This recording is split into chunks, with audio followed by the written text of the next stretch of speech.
Hello అండి, welcome to Preethi channel. ఎప్పుడు రొటీన్గా పాయసం అనేటప్పటికి రొటీన్ పాయసాలు కాకుండా ఇలా పూల్ మకానాతో పాయసం చేసుకోండి. సూపర్ అనాల్సిందే, అంత బాగుంటుంది. చాలా టేస్టీగా, తినని వాళ్ళు కూడా లొట్టలేసుకొని తినేస్తారు, అంత బాగుంటుంది. చాలా హెల్దీ అండి. పూల్ మకానా అంటే తామర గింజలు, చాలా ఆరోగ్యానికి కూడా చాలా మంచిది. ఇంకెందుకు ఆలస్యం, వచ్చేయండి మరి పాయసం ఎలా చేసుకోవాలో చూద్దాము. ముందుగా స్టవ్ మీద కడాయి ఆన్ చేసుకొని ఇందులోకి నెయ్యి అనేది 1.5 స్పూన్ నెయ్యి యాడ్ చేసుకోవాలి. మకానాస్ ఒక కప్ తీసుకొని నెయ్యిలో బాగా ఫ్రై చేసుకోవాలి. బాగా రోస్ట్గా కాకుండా ఒక మీడియం ఫ్లేమ్ మీద ఒక 50% ఫ్రై చేసుకుంటే సరిపోతుంది. చూడండి, మకానా అంతా కూడా కలర్ చేంజ్ అవ్వడం స్టార్ట్ అయింది కదా. ఇప్పుడు ఈ మకానాస్ అంతా కూడా పక్కకు తీసేసుకోవాలి. ఇందులో సగం మకానాసు, ఒక గుప్పెడు జీడిపప్పు వేసేసి ఫైన్గా మిక్సీ పట్టుకోవాలి. ఇప్పుడు స్టవ్ మీద కడాయి ఆన్ చేసుకొని పాలు తీసుకోవాలండి. 1/2 లీటర్ వరకు మనం ఏదైతే మకానా తీసుకున్నామో దానికి రెట్టింపు పాలు తీసుకోవాలి.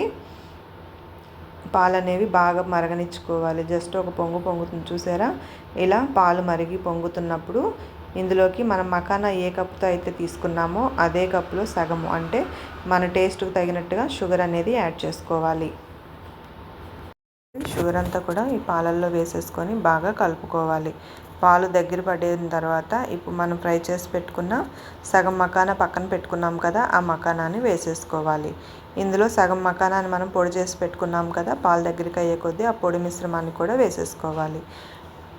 ఇంతేనండి, చాలా సింపుల్గా చేసుకోవచ్చు. పౌడర్ అంతా ఒకసారి వేయకుండా కొంచెం కొంచెంగా వేసుకుంటూ ఉండలు లేకుండా ఒక తిప్పేసుకున్నాం అనుకోండి, పూల్ మకానా రెడీ అయిపోయింది. ఇందులో ఒక 2 స్పూన్లు పాలల్లో కాస్తంత కస్టర్డ్ పౌడర్ వేసి కలిపి మనం పాలు దగ్గర పడుతున్నాయి అనగా వేసుకుంటే చూడటానికి కూడా చాలా కలర్ఫుల్గా, పిల్లలు కూడా చాలా ఇష్టంగా తింటారు. ఇది వెనిలా ఫ్లేవర్ కస్టర్డ్ అవడంతో ఫ్లేవర్ అనేది కూడా చాలా బాగుంటుంది. సో టేస్ట్ అంటారా, సూపర్. ఇక ఇంకెందుకు ఆలస్యం, మీరు కూడా ట్రై చేసి ఈ పాయసం ఎలా అనిపించిందో నాకు కామెంట్ చేయండి friends. Thank you for watching. ఫైనల్గా చిన్న కడాయిలో ఒక స్పూన్ నెయ్యి యాడ్ చేసుకొని, నెయ్యి వేడెక్కిన తర్వాత జీడిపప్పు పలుకులు, కిస్మిస్లు ఫ్రై చేసుకొని ఈ పాయసంలో కలిపేసుకోవాలి. జీడిపప్పు అనేది బాగా రోస్ట్గా ఫ్రై చేసుకున్నాం అనుకోండి, లోతుగా ఫ్రై అవుతుంది. తర్వాత కిస్మిస్ని యాడ్ చేసుకొని కిస్మిస్ అంతా కూడా కలర్ చేంజ్ అయ్యే వరకు ఫ్రై చేసుకోవాలి. ఇవి మనం పాయసం అవుతున్నప్పుడే ఒక పక్కన వేరే పొయ్యి మీద ఫ్రై చేసేసుకోవచ్చు. ఇప్పుడు ఫ్రై చేసుకున్న కిస్మిస్, జీడిపప్పు పలుకులన్నిటినీ కూడా వేసేసుకొని పాయసం స్టవ్ ఆఫ్ చేసేసుకోవాలి. చూశారు కదా, వేడివేడిగా మకానా పాయసం అనేది రెడీ అయిపోయింది. ఇప్పుడు బౌల్లోకి సర్వ్ చేసేసుకుందాం. మీరు కూడా ఈ రెసిపీ ట్రై చేయండి ఫ్రెండ్స్. మీకు ఎలా అనిపించిందో నాకు కామెంట్ చేయండి.